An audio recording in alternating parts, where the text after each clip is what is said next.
Hey guys, what's up? This is Tony Teaches Tech. I'm Tony, and in this video we're going to be working with the Elementor Page Builder for WordPress. Now this is going to be a fun one. Let's go right to my screen here. What we're going to be doing is recreating the Google search homepage with Elementor.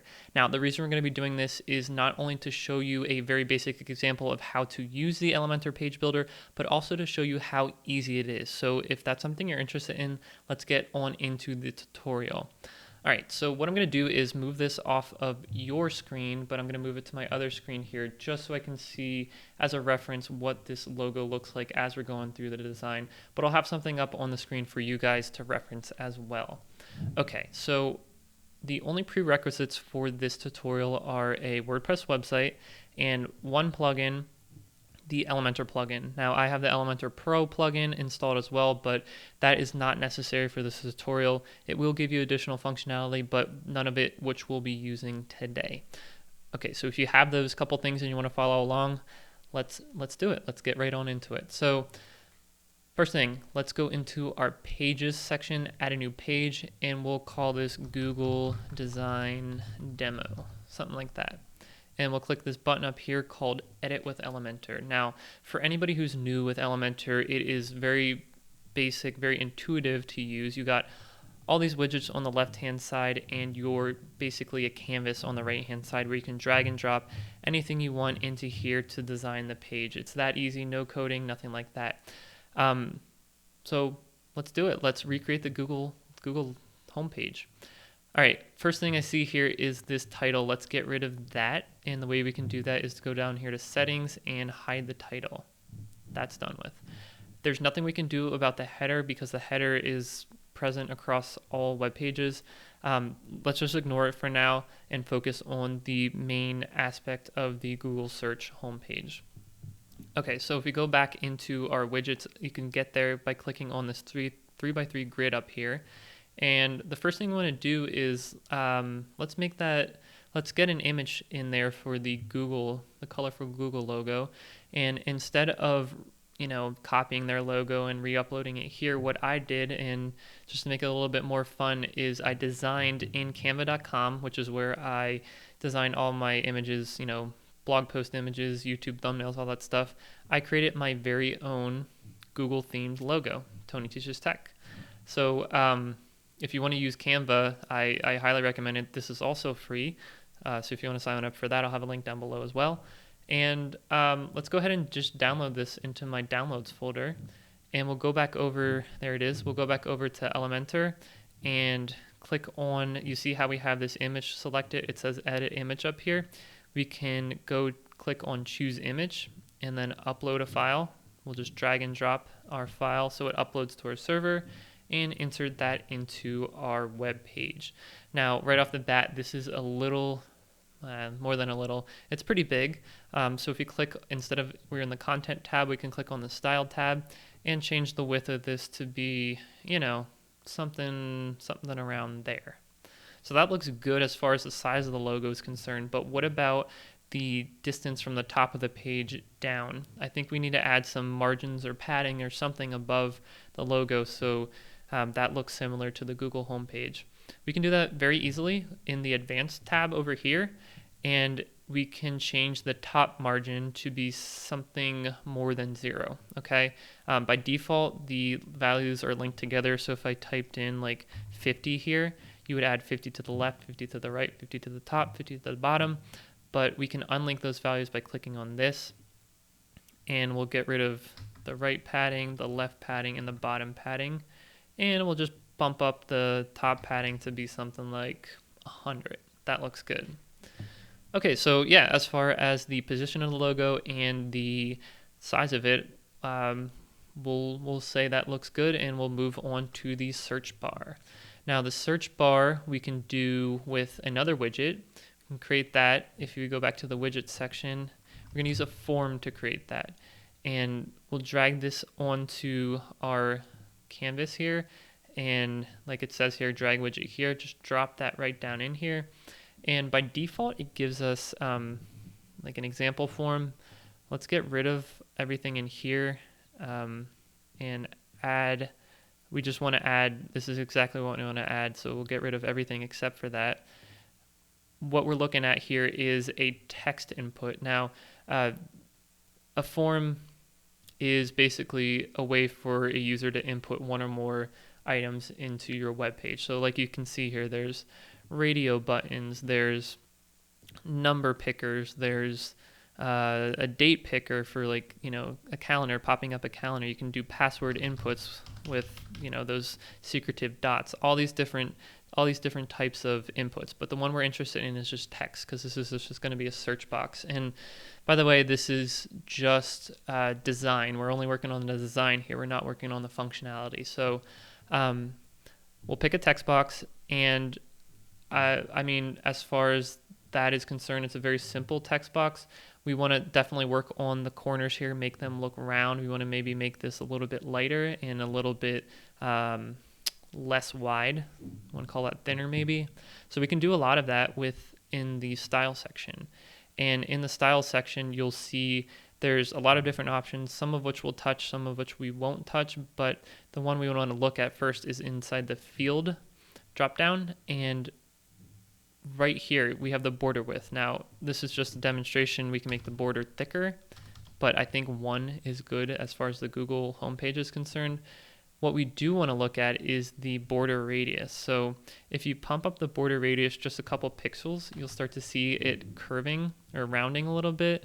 Let's do it a little bit more, like a 15. It's even more round. And how about a 20? That looks pretty much like the Google logo. It's nice and round. So, oops, I made that a 120. Let's just make it a 20.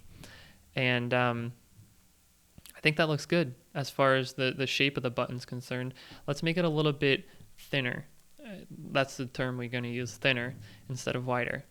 There's a couple different ways you can do this. You know, you can come into the item itself and change the column width to be like 50%.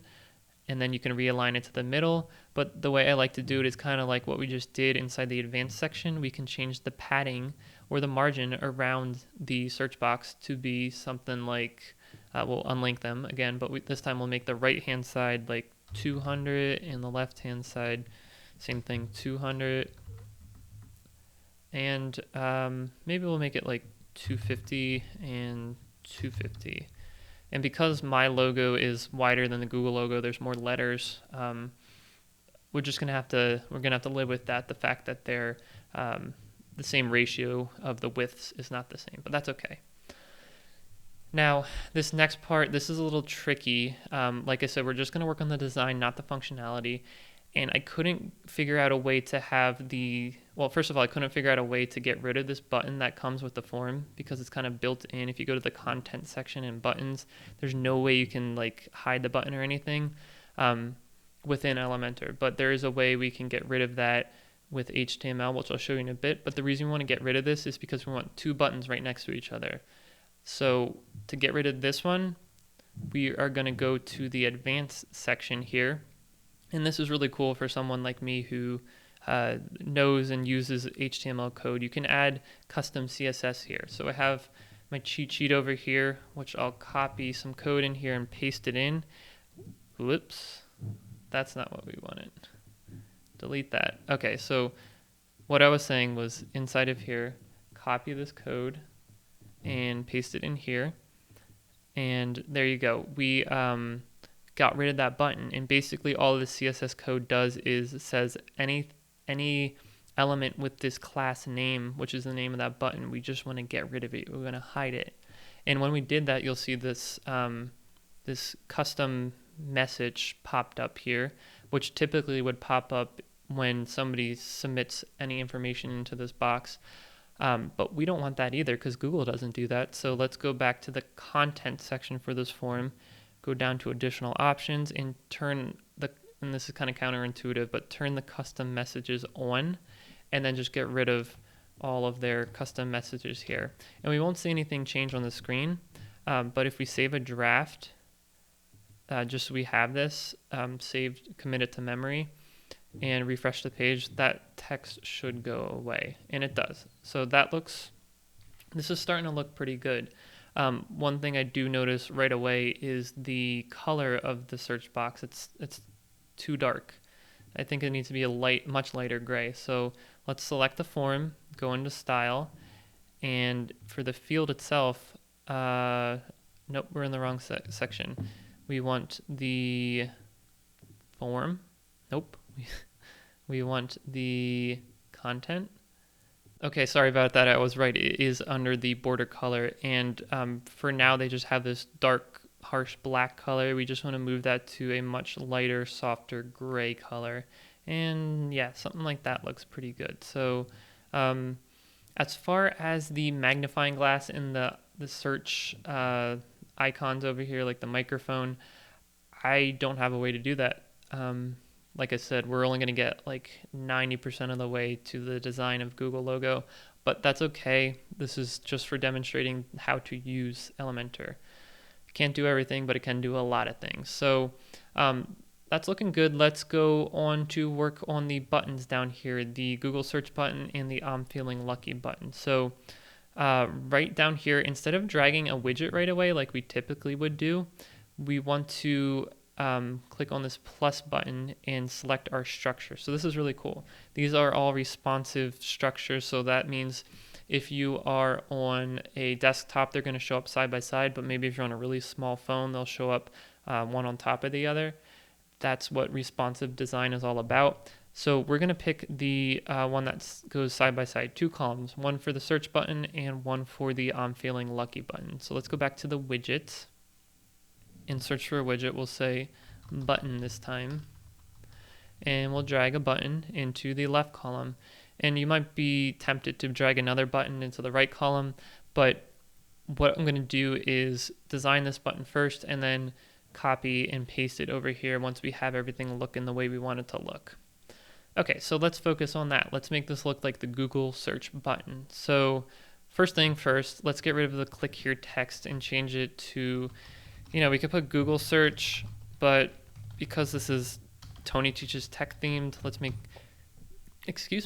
it Tony search. Looking at the Google logo, the biggest thing is the color. So let's go into the style section here and change the background color of the button, not to be green, but to be a pretty light gray, kind of like the border up above.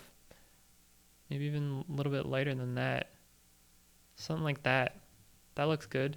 And then the text color, that has to be, I don't think it's black. I think it's, again, like a gray, but a medium to dark gray.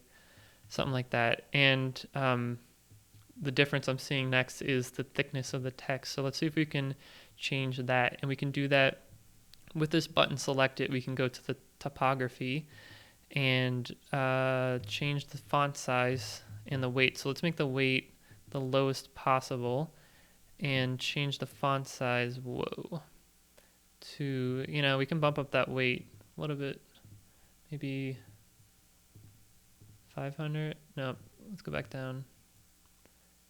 Yeah, that looks good. So, and maybe even make this a pixel or 2 smaller. So something like 14. I think 14 might be the sweet spot.